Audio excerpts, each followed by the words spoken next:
Ya banyak upaya yang kita lakukan supaya peredaran rokok ilegal itu semakin lama semakin berkurang, karena memang rokok ilegal itu musuh bersama. Musuh kami dalam hal ini terkait dengan penerimaan cukai, juga musuh bagi Pemda karena akan menurunkan DBH CHT. Arah Pemkab bagaimana untuk DBH CHT ini dalam rangka kita untuk memberikan kesejahteraan kepada masyarakat. Di dalamnya itu ada untuk bidang kesehatan, termasuk di dalamnya yaitu untuk penegakan hukum. Tetapi kebanyakan dana yang kita gunakan adalah bermuara untuk kesejahteraan rakyat. Ada yang digunakan di bidang kesehatan untuk BPJS, kita 3,5 miliar ya, itu cukup banyak bisa mengampungkan, dan itu pasti langsung karena begitu masyarakat memerlukan pelayanan kesehatan dengan iuran PPI yang sudah kita lakukan, ya masyarakat bisa mendapatkan perawatan secara gratis. Kalau menghadapi posisi dilematis semacam ini, ada sebenarnya kita tahu juga ada peredaran di masyarakat. Itu kalau misalnya itu kita permudah izinnya mungkin enggak, itu pertanyaan kita ya. Mungkin menjadi legal, tidak ilegal, izinnya jadi ini, kebutuhan masyarakat dengan rokok yang harga murah bisa terpenuhi. Saya tidak mendukung rokok loh ya, tapi kalau misalnya ini ada, itu biar caranya supaya semua menjadi hidup, cukai bisa masuk, kesehatan bisa terpenuhi, itu mungkin yang harus kita pikirkan sekarang. Halo Sobat Expos, senang sekali kali ini saya Ika Wibowo bisa menjumpai Sobat Expos di program podcast DBH-CHT Pemerintah Kabupaten Wonogiri. Di kesempatan podcast kali ini kita akan membahas satu tema seputar sinergi eksekutif dan legislatif dalam pemanfaatan DBH-CHT untuk kesejahteraan masyarakat Wonogiri. Dan pastinya saya nggak sendirian, nanti kita akan diskusi bersama dengan 4 narasumber. Tapi sedikit mereview juga tentang tema kita seputar DBH-CHT. Sobat Expos, kita ingatkan juga kalau DBH-CHT ini adalah dana bagi hasil cukai hasil tembakau yang diperoleh dari pemerintah pusat melalui hasil dari sektor cukai ya, di mana pemanfaatannya dikembalikan ke pemerintah kabupaten penghasil tembakau atau cukai. Saya sudah bersama dengan keempat narasumber hari ini. Kami ajak Sobat Expos untuk menyapa keempat narasumber. Yang pertama ada Bupati Wonogiri, Pak Setio Soekarno. Pak Setio, kabar baik hari ini? Alhamdulillah baik, Mbak Ira. Baik, sehat ya. Sehat. Dan yang kedua ada Sekda Wonogiri, Bapak FX Pranata APM Hum. Pak Pranata, halo, apa kabar Pak? Baik, Kabar baik.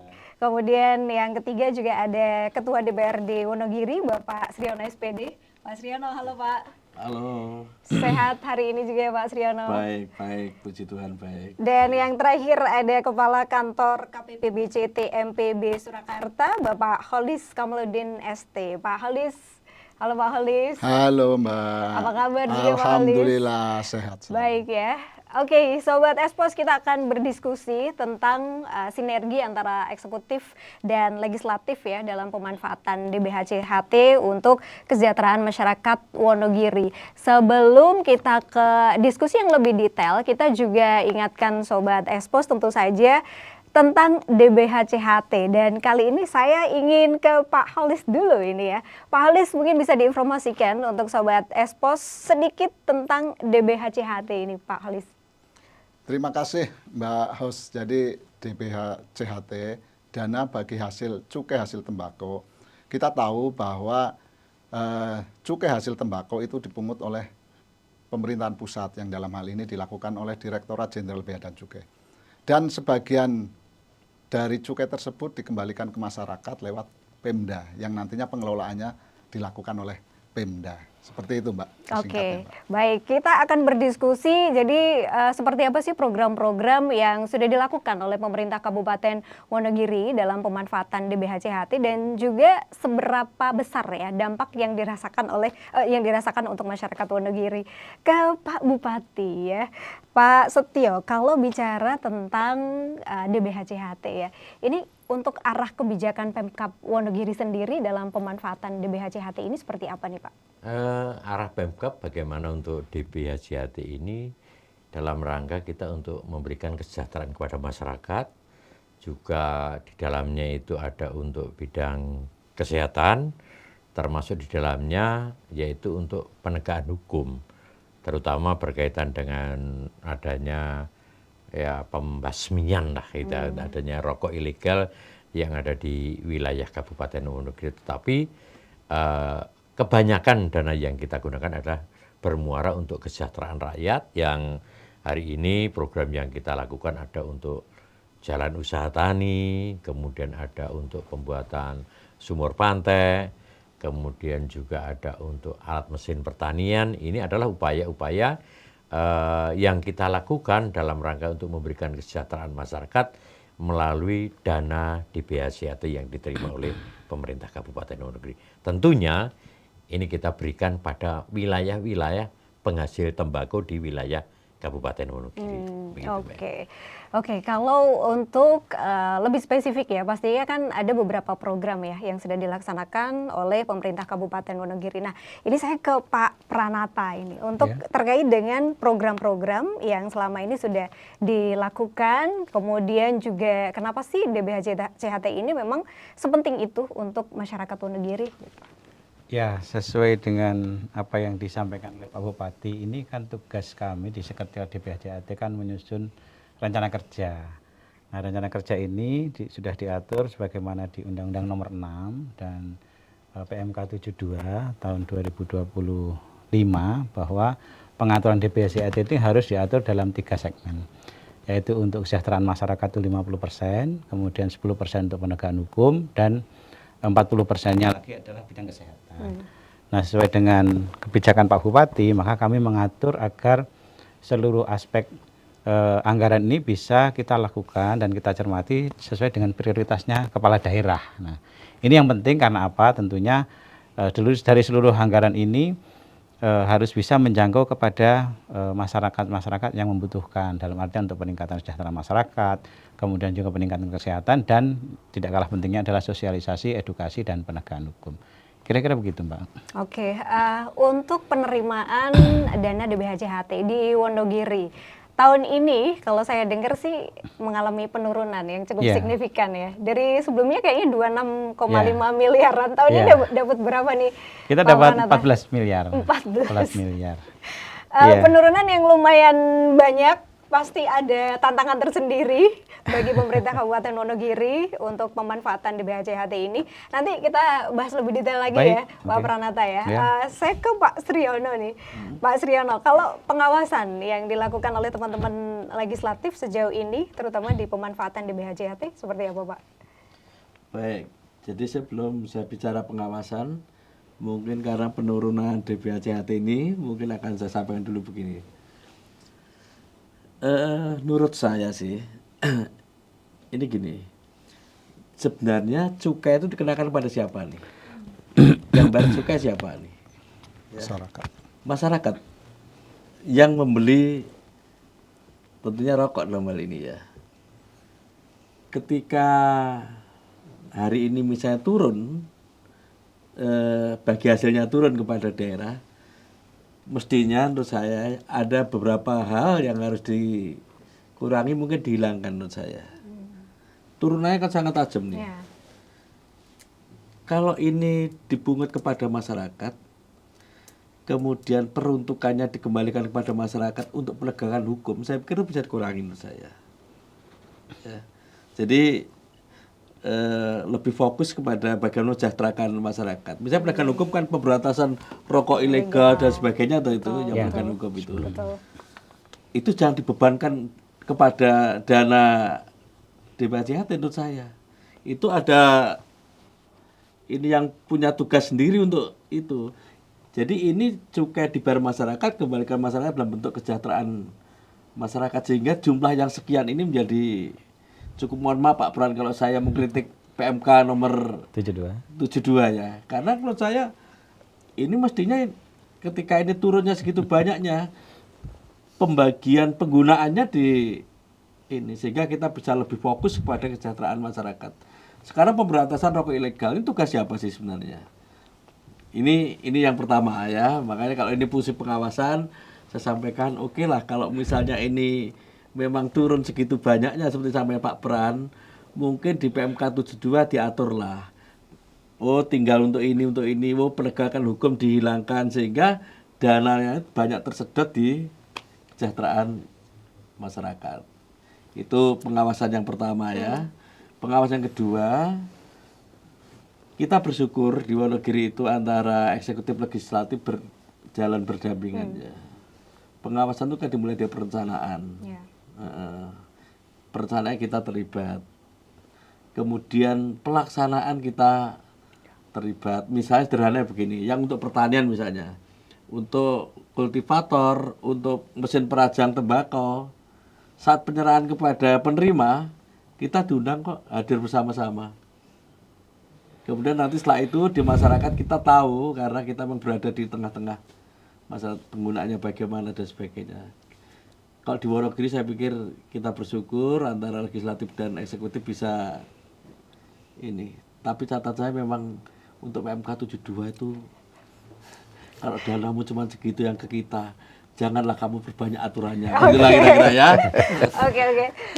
Berarti nanti ada feedback lagi ya dari Pak Pranata ataupun juga Pak Setio ya berkaitan dengan hal penegakan hukum. Oke. Baik, saya ke Pak Holis nih. Kalau peran teman-teman Bea Cukai sendiri dalam pemanfaatan DBHCHT ini sejauh ini gimana Pak Holis? Jadi dari kami ya, dari Bea Cukai, pertama pada saat perencanaan kita sudah memberikan informasi dan masukan terkait penggunaannya itu untuk apa saja. Meskipun tadi Pak Frans sudah menyampaikan, Pak Bupati juga sudah menyampaikan, pasti sudah tahu. Kemudian juga kami mensupport, mendukung terkait dengan kegiatan yang dilakukan oleh Pemda, seperti tadi, meskipun tadi diprotes oleh Pak Dewan ya terkait dengan penegakan hukum ya, karena bagaimanapun juga ketika rokok ilegalnya berkurang, yang banyak itu rokok ilegal, maka otomatis nanti juga kemungkinan akan naik lagi penerimaan DBHCHT-nya karena cukainya meningkat, otomatis DBHCHT-nya juga akan meningkat gitu. Kemudian juga terkait dengan edukasi dan sosialisasi gitu ya. Jadi kami juga berharap dengan adanya edukasi, sosialisasi, masyarakat semakin aware dengan rokok ilegal sehingga mereka menghindari baik yang konsumennya maupun pedagangnya. Jadi mereka tidak lagi berjualan yang ilegal gitu, Mbak. Jadi dan kami juga ya melakukan monitoring, evaluasi sehingga seperti tadi disampaikan Pak Bupati bahwa yang utama adalah untuk kesejahteraan masyarakat, karena bagaimanapun juga program dari pemerintahan kan ujung akhirnya kan adalah kesejahteraan masyarakat. Apapun yang dilakukan ujungnya harus sampai ke masyarakat. Mungkin itu. Oke, sudah benar-benar dirasakan dampaknya sebenarnya oleh masyarakat ya, terutama dalam hal kesejahteraan, bisa juga untuk layanan kesehatan yang dirasakan masyarakat Wonogiri sejauh ini gitu. Dan seberapa besar sih DBHCHT ini memberikan dampak kepada masyarakat Wonogiri? Saya ke Pak Setio nih, mungkin ada strategi-strategi tertentu agar pemanfaatan DBHCHT ini betul-betul memberikan dampak gitu ke masyarakat, Pak? Oke, Mbak Ira. Jadi kita melibatkan dari masyarakat dalam hal ini, mungkin dari teman-teman DPRD yang terhormat ini, sehingga ketika beliau melakukan satu kegiatan penyerapan aspirasi melalui satu kegiatan reses, ini tentunya menjadi satu masukan yang nanti ini akan menjadi dasar kami. Pada prinsipnya kami lebih kuat adanya transparansi dan akuntabilitas dalam tata kelola DBHCHT ini, sehingga ketika nanti kami bersama-sama dengan yang terhormat DPRD, ini kan kita tidak bisa sendiri karena fungsi DPRD ada fungsi anggaran, ada fungsi legislasi, dan ada fungsi pengawasan. Maka apapun di dalam tata kelola keuangan dari pemerintah daerah yang di mana DBHCHT itu merupakan sumber pendapatan dari APBD, ya kita bicarakan bersama. Maka kenapa muncul sumur pantai, kenapa muncul jalan usaha tani, kenapa muncul untuk pembangunan kesehatan yang mana, sumur pantai di mana, ini kan merupakan kolaborasi antara kami dari pemerintah kabupaten dengan DPRD, dan memang posisi kami dengan DPRD berbeda. Kalau mungkin DPRD bisa mengkritisi yang 10%, kami textbook. Oh 50, 40, 10 ya ini kami laksanakan sesuai dengan tentuan yang ada. Mungkin bedanya begitu Mbak Ira. Tapi Oke, prinsip oke. mungkin transparansi dan akuntabilitas yang kita kedepankan sehingga masyarakat betul-betul bisa merasakan dampak dana DBHJAT ini kepada Kabupaten Wonogiri begitu. Oke, oke. Berarti harus kita bedah nih. Kira-kira porsinya masih bisa diubah dikit-dikit nggak ya gitu. Nanti kita ngobrol juga sama Pak Kholis ya. Iya. Pak Pranata, bisa diinformasikan lebih detail juga Pak. Kalau untuk program-program yang tadi termasuk Pak Sriono sudah mengkritisi untuk penegakan hukumnya gitu. Nah mungkin bisa diinformasikan ke masyarakat prosentasenya ataupun juga jumlah-jumlahnya untuk beberapa program layanan gitu. Oke, terima kasih. Jadi gini, mungkin menyambung yang disampaikan Pak Ketua DPRD tadi. Ini kan tidak angka mati, Pak. Ya. Jadi ya ada angka maksimalnya. Nah, kita sudah memilih untuk penegakan hukum itu terbagi dalam dua agenda. Yang pertama adalah sosialisasi edukasi dan berikutnya adalah penegakan barang ilegal. Jumlahnya tidak sampai 10%, Pak. Dari 14 miliar itu hanya 560 juta, jadi kurang lebih hanya sekitar 5% yang kita gunakan untuk kegiatan agenda ini. Yang selebihnya sesuai dengan dawuhnya Pak Bupati kan untuk kesejahteraan masyarakat seperti tadi disampaikan oleh beliau. Nah gambarannya seperti apa? Maka dana alokasi di penetapan APBD kita di 2026 itu 14 miliar 9.055.000. Angkanya cukup cantik ya, 14.009.055.000 ya. Nomor Nah, cantik berarti. ya nomornya cukup cantik ini. Untuk kesejahteraan masyarakat itu ada di angka 7,424 miliar. Jadi itu digunakan untuk peningkatan kualitas bahan baku, tadi disampaikan oleh Pak Bupati, untuk kita meningkatkan produktivitas di petani tembakau kita, itu sejumlah 6,8 miliar. Dan pembinaan lingkungan sosial, di dalamnya ada proteksi untuk BLT dan juga untuk BLT pekerja rentan ya, pekerja rentan. Itu sejumlah kurang lebih BPJS Ketenagakerjaan sejumlah sekitar 560 juta. Selebihnya adalah di kesehatan, tadi kita akan mengakselerasi kinerja pembangunan rumah sakit tipe D di Purwantoro sebesar 2,7 miliar. Dan untuk BPJS, kita cover BPJS juga untuk masyarakat di Wonogiri 3,5 miliar. Dan untuk pendukung administrasi dan sebagainya sekitar 140 juta. Jumlahnya untuk kesehatan itu sekitar 5,8 miliar. Itu kira-kira bedahnya dari PMK 72. Sehingga tadi 10, 50, 10, dan 40 tidak angka mati. Dan Pak Bupati sudah perintah yang paling sedikit ya penegakan hukumnya. Tadi Pak, dan ini sudah kita lakukan. Oke, hampir 50% sendiri untuk yang kesejahteraan masyarakat ya sebenarnya ya. Ya. Oke, Pak Sriono udah 5%-an Pak. Gimana Pak? Ya. Jadi kalau dasar saya gitu, yang bayar tuh rakyat, kayak gitu sebenarnya bukan tugas kita lagi menurut saya. Nah, bisa begitu kalau itu dana kita banyak ya. Turun segitu tinggal 14. Kemudian memang kalau mungkin Pak Bupati, Pak Sekda sudah sangat wise ya, bijaksana untuk mengurangi porsi 10% menjadi tinggal 560 ya. Ya, tinggal 560 juta ya untuk penegakan hukum.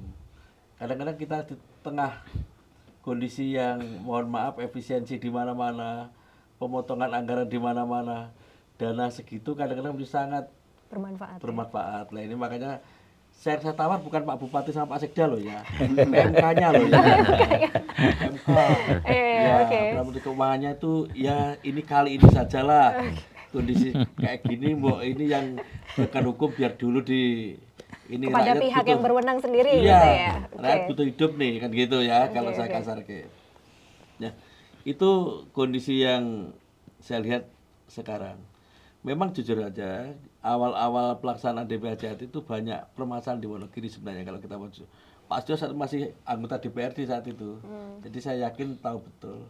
Karena peruntukannya yang diatur sedemikian rigid itu dulu ada banyak ketimpangan di tiap wilayah.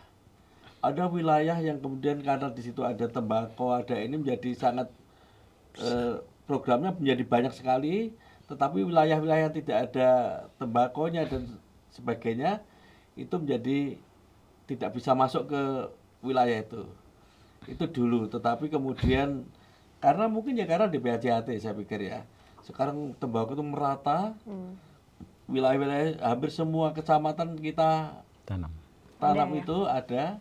Nah ini memang agak sekarang sudah luar biasa dampaknya ya pada pertumbuhan ekonomi masyarakat masuk ke BPJS. Kita kan juga tahu kan ya Pak Sekda ya, pemotongan yang penghentian PBI, BPJS dari pusat kan, mohon maaf ini agak gila-gilaan Pak, ya sebenarnya. Coba itu kalau nggak ada kayak gitu kita juga repot juga gitu ya. Makanya kita terima kasih ini kerja Pak Kolis, kerja Pak Bupati, Pak Sekda semua bisa mengcover yang ini. Mungkin tahun depan bisa kita kurangi lagi untuk penegakan hukumnya. Oke. Dari 10 udah 5 gitu ya. Kalau bisa dikurangin lagi nanti diserahkan ke pihak berwenang. Pak Holis, kalau sebenarnya untuk pembagian persentasenya ya, ini sebenarnya memang udah harus seperti itu, atau sebenarnya bisa dibicarakan juga bersama dengan pemerintah Kabupaten Wonogiri, artinya masih dalam kondisi yang bisa fleksibel gitu. Terima kasih Mbak. Jadi kami ini juga sebenarnya bukan penentu kebijakan terkait dengan pembagian persentase itu, karena kami di sini itu hanya bertugas untuk memungut cukainya, sedangkan terkait dengan itu nanti ada lagi yang lain. Tapi intinya mungkin kalau memang ada masukan seperti itu bisa disampaikan gitu ya. Tapi karena memang aturan yang ada sekarang seperti itu, ya memang harus diikuti, meskipun tadi seperti disampaikan Pak Sekda bahwa karena itu bukan angka mati dan itu maksimalnya dari masing-masing itu, sehingga nanti bisa disesuaikan dengan kebutuhan dari masing-masing Pemda gitu. Nah, jadi tapi kalau terkait apakah itu, karena mohon maaf Mbak, karena kami bukan yang membuat aturan itu, kami hanya memungut cukainya, kemudian nanti ada lagi yang masalah pendistribusiannya, pembagiannya seperti apa gitu. Oke. Berarti sejauh ini sebenarnya dari pemerintah Kabupaten Wonogiri sudah berusaha semaksimal mungkin agar kebijakan-kebijakan yang ada berkaitan dengan DBHCHT ini benar-benar berdampak sesuai dengan kebutuhan masyarakat, gitu ya. Terutama kesejahteraan dan fasilitas kesehatan. Karena kalau berbicara tentang fasilitas kesehatan, tadi Pak Sriwan juga sudah menyoroti, itu sangat krusial di era sekarang. Paling dibutuhkan mungkin ya. Jadi kebutuhan utama juga sebenarnya bagi masyarakat. Atau mungkin ada inovasi-inovasi yang lain gitu Pak Setio, terutama dalam hal pemanfaatan DBHCHT ini. Kita memang selalu mendorong bagaimana untuk muncul inovasi lah dalam mengelola dana DBHCHT ini, dan alhamdulillah memang sudah muncul dari inovasi seperti pengawasan secara digital, kemudian juga untuk peningkatan pelayanan kesehatan dengan teknik yang lebih baik. Juga tentunya kita melibatkan dari masyarakat ini bagaimana untuk peningkatan kualitas dari tembakau itu sendiri, karena mungkin di sini butuh juga adanya pemupukan, kemudian ada alat yang lain, karena memang DBHCHT ini kan tetap kita dibatasi, walaupun tadi disampaikan oleh Pak Ketua DPRD, memang ketentuannya hanya diperuntukkan kepada wilayah penghasil tembakau, sehingga kalau kita punya 25 kecamatan, ada 251 desa, 43 kelurahan ini, oke, kecamatannya semua ada. Tetapi dari 294 itu tidak semua penghasil tembakau. Sehingga ini inovasinya tetap kita dorong bagaimana pengawasan secara digital dan untuk kesehatan, peningkatan kesehatan. Ini yang kami lakukan dan selalu kita dorong untuk masyarakat untuk bisa berinovasi berkaitan dengan pemanfaatan dana DBHCHT ini. Oke, baik. Intinya memang berkomitmen semua wilayah kalau bisa semerata mungkin gitu ya. Ya artinya memang ini hanya kita berikan, dan ini tidak mungkin Mbak, jadi tidak mungkin merata, karena ada wilayah-wilayah kami seperti, mohon maaf, di Kecamatan Iromoko, Kecamatan Wuryantoro, Kecamatan Giriwoyo, ini adalah masyarakatnya sudah sudah terbiasa untuk menanam tembakau, tetapi mohon maaf di Kecamatan Bopelem, mungkin di Kecamatan Karangtengah ini masih minim sekali, sehingga tidak mungkin ini bisa merata pengguna dana DBHJAT ini dari 25 kecamatan yang ada. Karena dikunci bahwa harus pada daerah penghasil tembakau itu, Mbak. Oke, Iya. oke. Daerah penghasil tembakau. Karena kembali ke penghasil tembakau atau Iya, cukainya iya, ya. iya. Oke, dan berdampak bagi mereka ya. Iya. Pak Pranata, ini kan tadi kalau dari secara jumlah ya, dari jumlahnya kan 26,5 turun jadi 14 gitu Iya. di tahun ini. Ada tantangan tersendiri nggak untuk pemanfaatan DBHCHT yang nilainya memang turun lumayan banyak? Ya, tantangannya itu tugasnya Pak Bupati yang diberikan dari Pak Bupati, targetnya nggak turun, Pak. Jadi targetnya Pak Bupati misalnya kita harus menyelesaikan 1.000 sumur pantai, itu harus selesai. Sementara walaupun turun. anggarannya diturunkan. Nah, Oke, ini yang oke. harusnya kita cari upaya-upaya lain, nanti kita koordinasi dengan berbagai sektor, termasuk juga mungkin dari dunia usaha ya. Jadi untuk ikut serta mungkin berperan dalam kita memberikan peningkatan kinerja untuk meningkatkan kesejahteraan masyarakat. Tentunya ke sana kalau hanya mengandalkan APBD yang non sewu semakin hari semakin bukan tidak semakin gemuk tapi semakin kurus ini ya harus dicarikan inovasi-inovasi yang lain. Oke, oke. Ada efisiensi ya, tapi gimana caranya walaupun itu ada tetap tidak mengurangi pelayanan-pelayanan Iya. kepada masyarakat ya. Kalau Bapak Bupati pokoknya targetnya ya harus sama meskipun dananya. Iya. Terus Pak Pranata tadi juga menyampaikan pokoknya kita berupaya. Nah, upaya yang dilakukan tuh sejauh ini seperti apa, Pak? Jadi begini, Pak, kita kan harus berkolaborasi secara pentahelik ya. Pentahelik artinya kita berkomunikasi dengan semua sektor, stakeholder bahwa ini persoalan di Wonogiri. Maka Pak Bupati sudah dawuh kepada kami untuk koordinasi dengan pemerintah pusat, pemerintah provinsi, ke dunia usaha, kemudian kepada mereka-mereka yang punya perhatian khusus kepada Wonogiri, misalnya juga perantau. Kita ajak untuk ikut serta yang sudah berhasil mungkin akan bisa membangun di Wonogiri dan nyatanya sudah ada yang beberapa ya Pak Bupati yang sudah memberikan kontribusi positif bagi masyarakat Wonogiri, ada yang langsung juga membangunkan infrastruktur itu, atau juga yang masih memotivasi pun sudah kita terima dengan baik kok. Ya. Yang penting dukungan ya, Oh iya, dukungan siap. dulu gitu Nggih, ya, support gitu ya dari masyarakat dan juga mungkin pihak-pihak yang ingin Wonogiri ini bertumbuh dan berkembang bareng Iya. ya. Ya.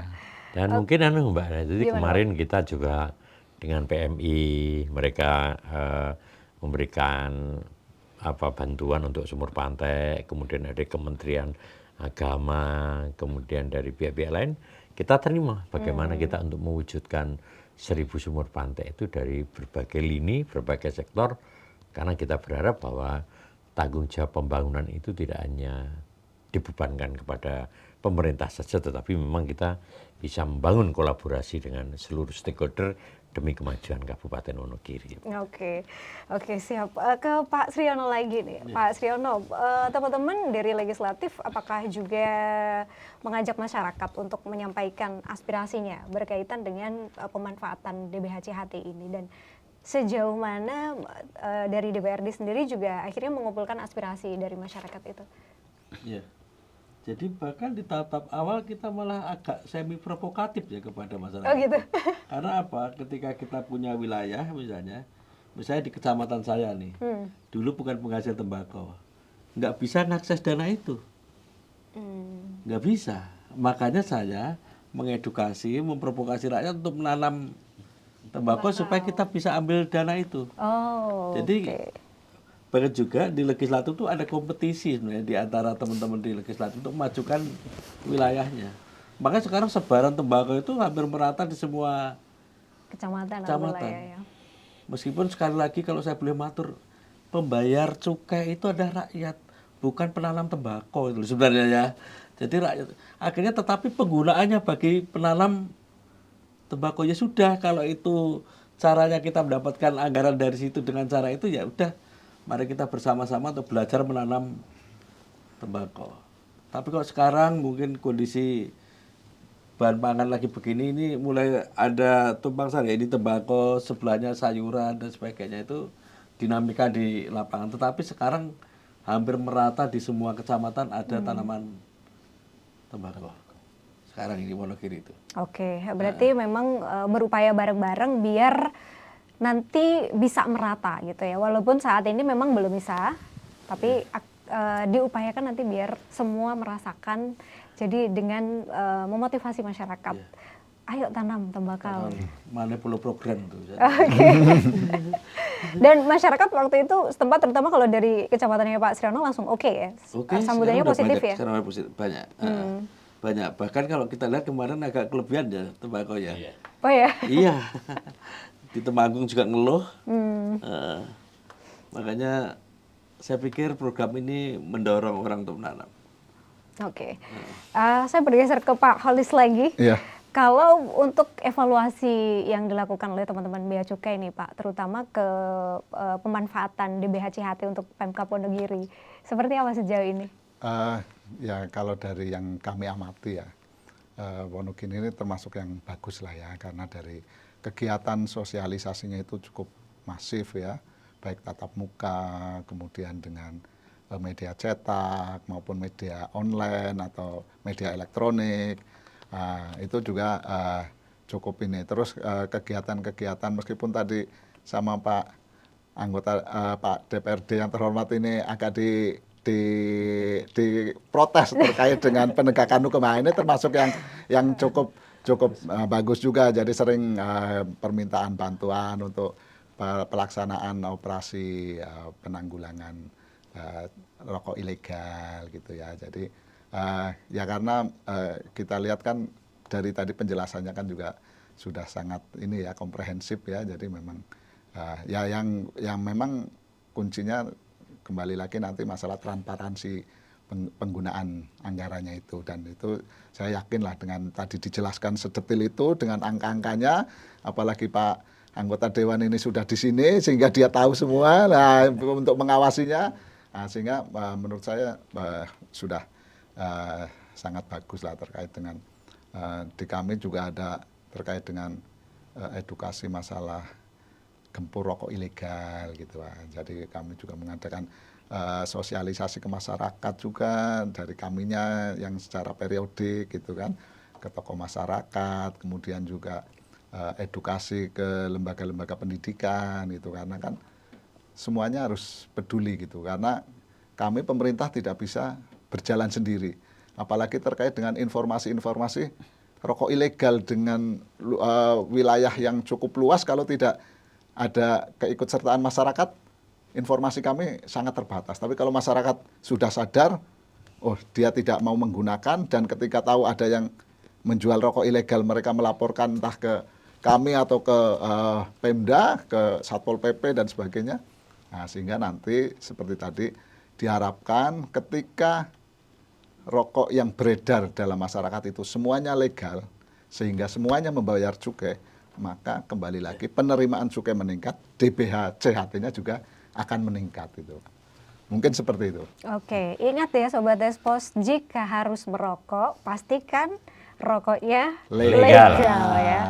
Karena itu berkontribusi ke kesejahteraan masyarakat setempat ya, penghasil tembakau atau cukai ya. Pak Setio, kalau menyinggung juga masalah kolaborasi ya, mungkin sejauh ini sudah banyak kolaborasi yang dilakukan oleh Pemkab dan juga DPRD gitu. Kalau dalam hal pemanfaatan DBH CHT, kolaborasi-kolaborasi yang sudah terjalin itu sejauh ini seperti apa?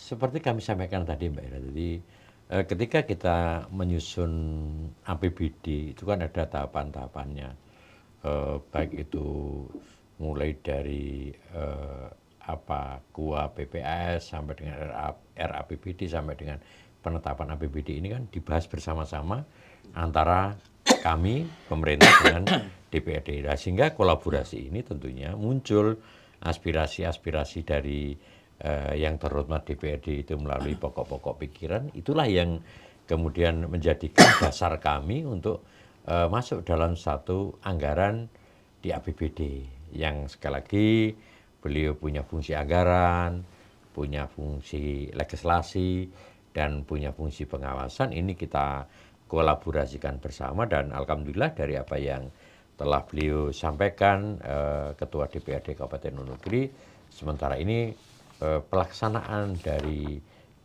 alokasi dana DBHJHT di Kabupaten Wonogiri ini bisa dipertanggungjawabkan, yang nyatanya apa aspirasi dari teman-teman DPRD itu bisa kita akomodir melalui APBD yang bersumber dari dana DBHJHT gitu. Oke, kolaborasi pokoknya terus dijalin gitu ya Terus. antara Pemkab Terus dan dan terus gitu. DPRD ya. Berarti biar sama-sama kompak gitu dalam hal pengawasan ataupun juga program-program yang dijalankan ya. Kalau dampak dari DBHJHT sendiri ini, masyarakat sendiri yang paling dirasakan oleh masyarakat itu terutama di bidang apa, Pak Pranata? Ya, yang jelas yang paling jadi gini, dana DBHJ ini kan sifatnya earmark ya. Maka memang pembatasan tadi yang disampaikan di depan itu membawa konsekuensi pada pencapaian target kinerja pada masing-masing. Kalau kita melihat misalnya ada yang digunakan di bidang kesehatan untuk BPJS. Nah, ini kan berarti untuk mengcover dari masyarakat kita yang dari desil 1, 2, 3 itu ya, itu cukup banyak juga. Kita 3,5 miliar ya, itu cukup banyak bisa mengampungkan, dan itu pasti langsung karena begitu masyarakat memerlukan pelayanan kesehatan dengan iuran PBI yang sudah kita lakukan, ya masyarakat bisa mendapatkan perawatan secara gratis. Itu contoh yang paling nyata ya. Tetapi memang tidak semuanya langsung berproses seperti itu. Misalnya tentang peningkatan kinerja pertanian, ini kan infrastruktur dibangun oleh Pak Bupati, maka mungkin tahun depan atau mungkin semester tahun depan baru mungkin bisa menghasilkan produktivitas atau peningkatan produktivitas. Di samping juga misalnya infrastruktur berkaitan rumah sakit, ini kita masih mengejar untuk bisa selesai segera operasional dan nanti bekerja sama dengan BPJS, dengan kredensial dan sebagainya. Ini kan bertahap. Jadi ada yang langsung, ada yang tidak langsung, tapi tentunya semuanya juga untuk masyarakat. Oke, memang salah satu yang berdampak fasilitas kesehatan ya. Yang lumayan layanan kesehatan. Layanan kesehatan ya. Layanan kesehatan. Oke, layanan kesehatan.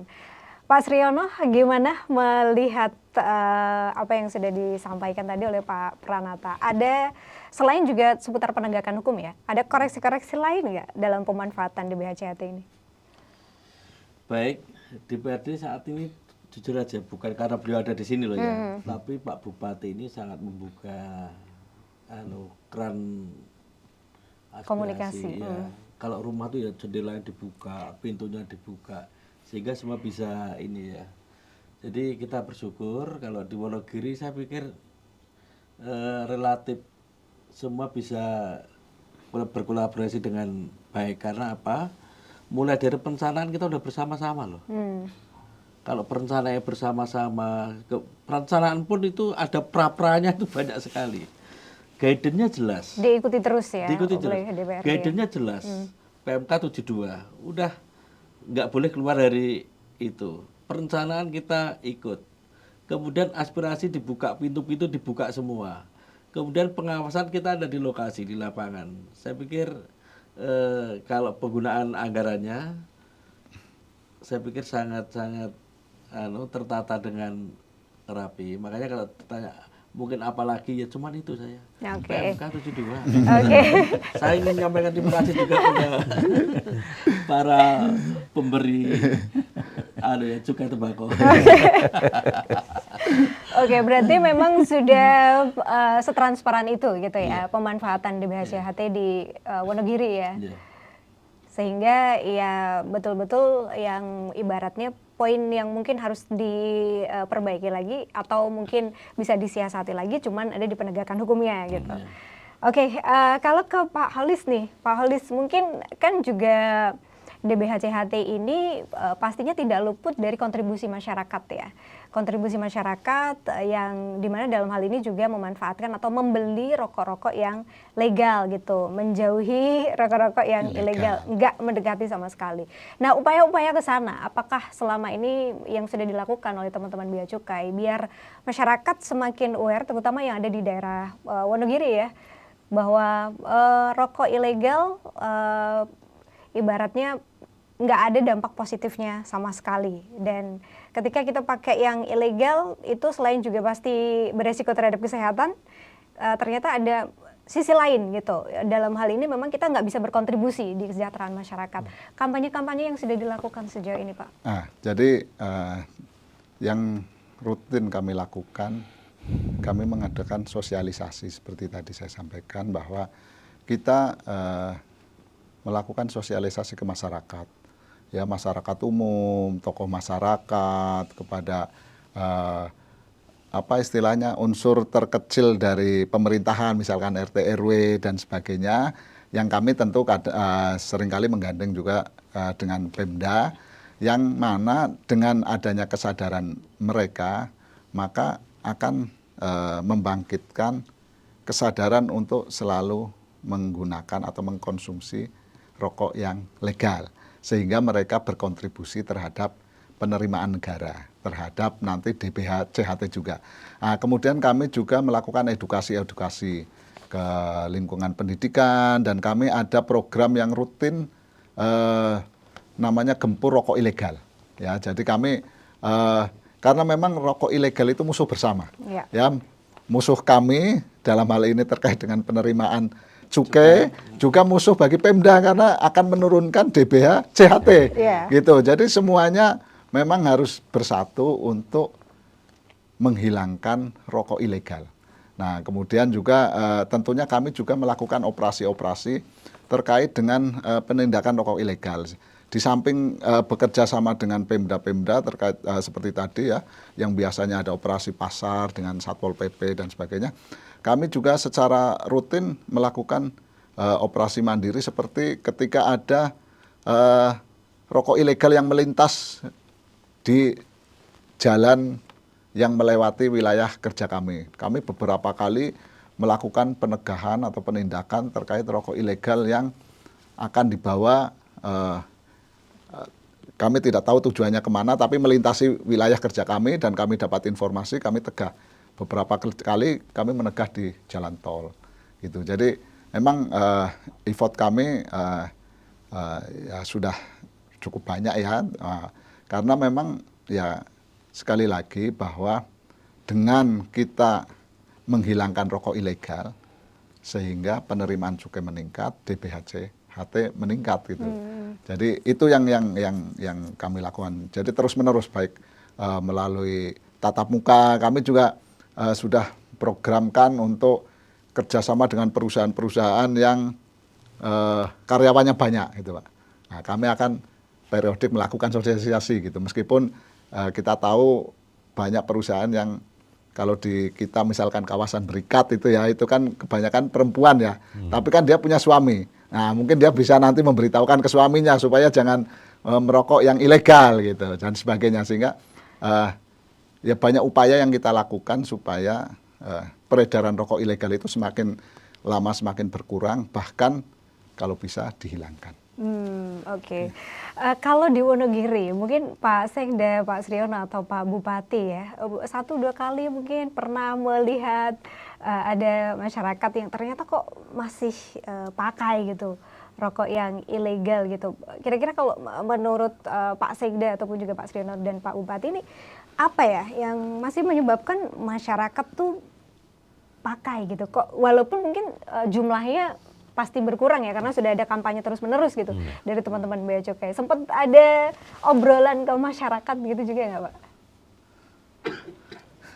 Gini, Pak. Jadi salah satu kenapa masyarakat itu menggunakan rokok ilegal, faktor utamanya adalah murah. Jadi murah. Sehingga kita ketahui bersama apa yang disampaikan Pak Kolis dari Bea Cukai bahwa di situ ketika kita menggunakan rokok legal, di dalamnya ada cukai. Ketika di situ ilegal, maka tanpa cukai. Maka mau tidak mau, harga penjualan rokok legal dan ilegal ini jauh. Nah, tetapi tentunya kalau pertanyaannya Mbak Ira tadi, pernahkah Bapak menemui orang merokok ilegal? Pernah.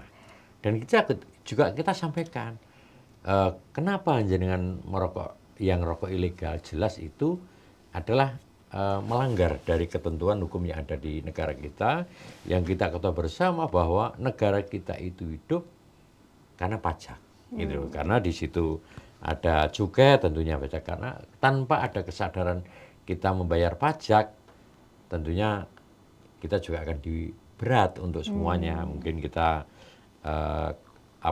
proses pembangunan atau apapun memang, sehingga kalau kita ketika menemui masyarakat yang menggunakan, kita edukasi agar kemudian beralih kepada rokok legal, karena ketika rokok legal pajak yang Anda bayarkan itu dipergunakan untuk membangun, untuk meningkatkan kesejahteraan baik di bidang kesehatan, di infrastruktur, atau mungkin juga di bidang pendidikan. Ini tidak terlepas dari pajak yang dibayarkan oleh masyarakat. Ya, ya. Gitu. Oke, harga murah ternyata masih jadi iming-iming ya.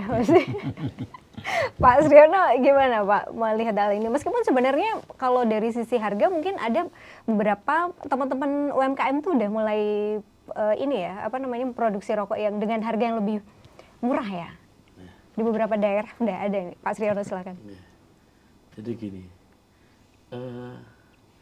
satu sisi mungkin berbiaya rendah tapi menjadi murah ya. Mungkin nggak kita kepikiran begini, oke lah, apa ini kita legalkan ya yang orang-orang yang tidak, yang menjual rokok ilegal itu, yang produksi. Caranya bagaimana? Kita fasilitasi dengan izin yang sederhana, yang murah, tetapi cukainya bisa kebayar. Kadang-kadang mereka juga bingung mau nyari izinnya juga susah juga loh. Nah, itu. Dan sebenarnya kalau orang bikin rokok itu kan di masyarakat kita banyak yang mandiri ya, pakai tinggi juga banyak. Iya, ya. Itu tapi ilegal tapi tidak dijual. Ya.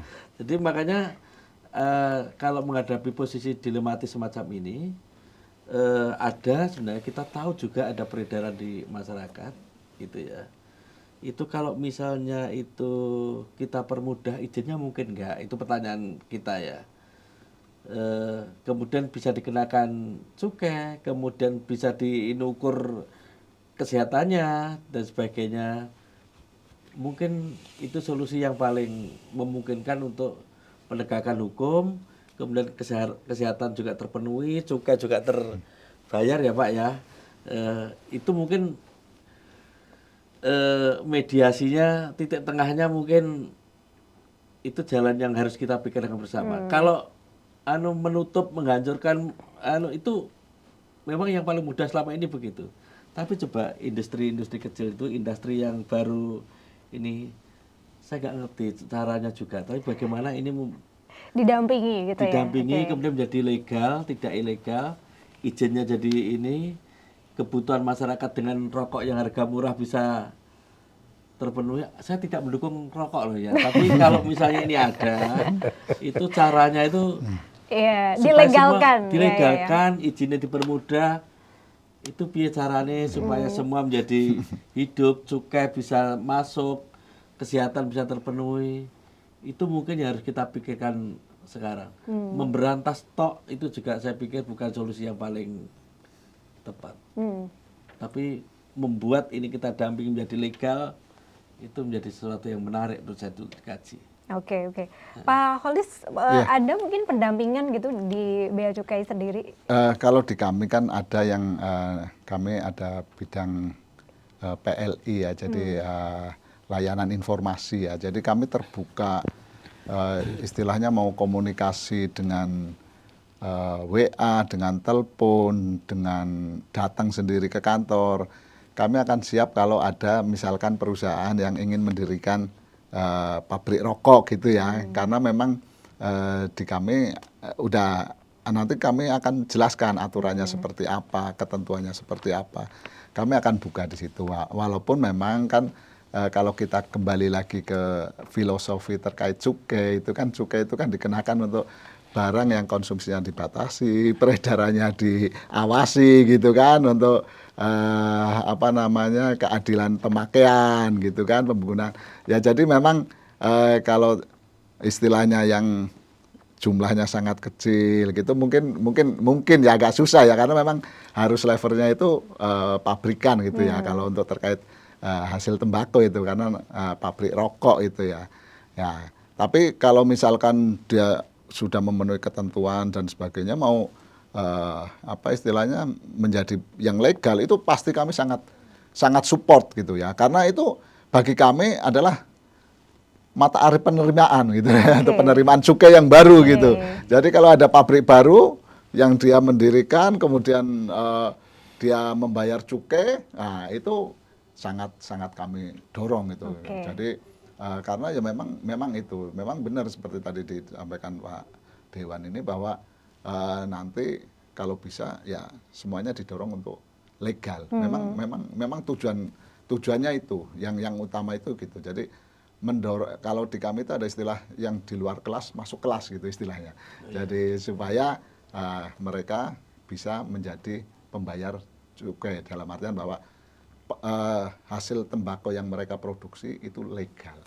Oke, berarti kesempatan terbuka lebar sebenarnya ya untuk pihak-pihak yang ingin mengupayakan biar sebelumnya yang ilegal ini jadi legal, sehingga support juga nanti ke penerimaan negara dari sektor cukai, pemanfaatannya dikembalikan ke kabupaten gitu ya, pemerintah kabupaten. Oke, Bapak-bapak ternyata hampir 1 jam kita ngobrol tentang DBH-CHT Pemkab Wonogiri ini, tapi sebelum kita akhiri untuk podcast kita ya, saya minta closing statementnya dari masing-masing, mungkin dari Pak Holis terlebih dahulu. Pak Holis, dalam upaya termasuk pencegahan rokok ilegal, kemudian juga agar pemanfaatan DBH-CHT ini betul-betul maksimal oleh pemerintah kabupaten, setiap pemerintah kabupaten, termasuk Wonogiri gitu. Apa yang ingin disampaikan ke Sobat Expos? Silahkan. Sobat Expos, jadi kalau Anda adalah perokok, maka rokoklah yang legal. Karena Anda akan memberikan kontribusi positif bagi penerimaan negara. Jadi merokok yang legal. Dan untuk Pemda Wonogiri selama ini yang sudah dilakukan kerjasama dengan baik dan pemanfaatannya juga sudah baik, mohon agar tetap terus dijaga supaya apa yang diterima oleh Pemda Wonogiri dapat benar-benar dirasakan kemanfaatannya oleh masyarakat. Terima kasih. Oke, terima kasih Pak Holis. Ingat Sobat Expos, pilih yang legal, yang pasti-pasti aja ya. Kalau dari Pak Sriono, silakan Pak Sriono. Baik, untuk sahabat Expos, saya tidak sedang mendorong teman-teman untuk merokok ya, ini catat baik-baik. Tetapi saya ingin menyampaikan terima kasih sebesar-besarnya pada pembayar cukai rokok yang melalui pembelian rokok, ternyata kalian orang baik semuanya ya, sudah membantu pembangunan di Wonogiri. Terima kasih sekali, terima kasih, pokoknya terima kasih. Sekali lagi saya katakan, saya tidak mendorong teman-teman untuk merokok loh ya, tetapi bagi yang sudah terlanjur merokok ya. Terima kasih sekali untuk apa yang sudah teman-teman berikan kepada pemerintah Kabupaten Wonogiri, terutama melalui dana DBH-CHT. Terima kasih. Baik, terima kasih Pak Sriono. Sebelum ke Pak Bupati, Pak Sekda, silakan ada pesan untuk Sobat Expos dan juga mungkin masyarakat Wonogiri, silakan. Oke, Sobat Expos dan masyarakat Wonogiri, saya ini kan selalu Sekda ya. Sekda ini kan pelaksana dari kebijakannya Pak Bupati. Maka dalam pengelolaan DBH-CHT ini kami tetap akan mengedepankan transparansi terkait dengan penyelenggaraan kebijakan DBH-CHT dan menjamin bahwa seluruh proses dalam penyelenggaraan dana DBH-CHT ini bisa semaksimal mungkin dinikmati oleh masyarakat. Dan tentu kami juga menghimbau kepada seluruh masyarakat, kita harus sama-sama menggempur rokok ilegal. Kita harus meniadakan rokok ilegal yang berkembang dan ada di masyarakat. Dengan cara apa? Yuk, kalau merokok, beli yang legal dan berpita cukai. Terima kasih. Baik, terima kasih Pak Sekda. Bapak Bupati, ada pesan untuk warga Wonogiri, silahkan. Oke, selamat sore sahabat Expos dan juga masyarakat kami di Kabupaten Wonogiri. DBH-CHT telah kita rasakan bersama bahwa dana bagi hasil cukai hasil tembakau ini bisa meningkatkan kesejahteraan masyarakat Kabupaten Wonogiri, baik untuk bidang kesehatan, kemudian juga untuk infrastruktur. Tentunya mari kita kawal bersama pemanfaatan dana DBH-CHT ini di Kabupaten Wonogiri, karena dana DBH-CHT ini kita dapatkan dari cukai tembakau. Maka kepada masyarakat kami di Wonogiri, kalau merokok, rokoklah rokok yang legal dan hanya dengan kerjasama kita bersama untuk bisa menggempur rokok ilegal di wilayah Kabupaten Wonogiri. Terima kasih atas dukungannya. Tentunya mari kita jaga bersama Kabupaten Wonogiri bebas dari rokok ilegal. Terima kasih. Wassalamualaikum warahmatullahi wabarakatuh. Waalaikumsalam warahmatullahi wabarakatuh. Bapak Bupati terima kasih banyak, Pak Sekda terima Siap. kasih, Pak Sriono terima kasih, Pak Halis juga terima kasih banyak. Sama-sama. Dan terima kasih juga untuk Sobat Espos sudah menyimak podcast DBH CHT bersama dengan pemerintah Kabupaten Wonogiri. Kita sudah tahu bahwa semua program yang dilaksanakan oleh pemerintah Kabupaten Wonogiri betul-betul transparan ya, terutama dalam hal pemanfaatan DBH CHT, dan pastinya kita juga terus mengajak masyarakat agar ikut berkontribusi memberikan support ya dalam hal ini, pilih yang legal dan jauhi yang ilegal. Kami akhiri podcast kita kali ini. Saya Ika Wibowo, mohon maaf apabila ada kesalahan ya, dan sampai jumpa di podcast-podcast berikutnya by Espos Indonesia. Sampai jumpa. Halo Balo Becus, untuk masyarakat Wonogiri, yuk kita kenali ciri-ciri rokok ilegal. Yang pertama, rokok tanpa pita cukai atau rokok polos. Yang kedua, rokok dengan pita cukai bekas. Yang ketiga, ada rokok dengan pita cukai palsu. Dan yang terakhir adalah rokok dengan pita cukai salah peruntukan. Nah, bagi masyarakat Wonogiri yang masih menemukan siapa saja yang memperjualbelikan rokok-rokok dengan ciri tersebut, langsung saja laporkan ke kantor Bea Cukai Surakarta melalui WhatsApp di 0896 980 50.000 atau melalui Instagram @beacukai Surakarta. Yuk sama-sama kita gempur rokok ilegal.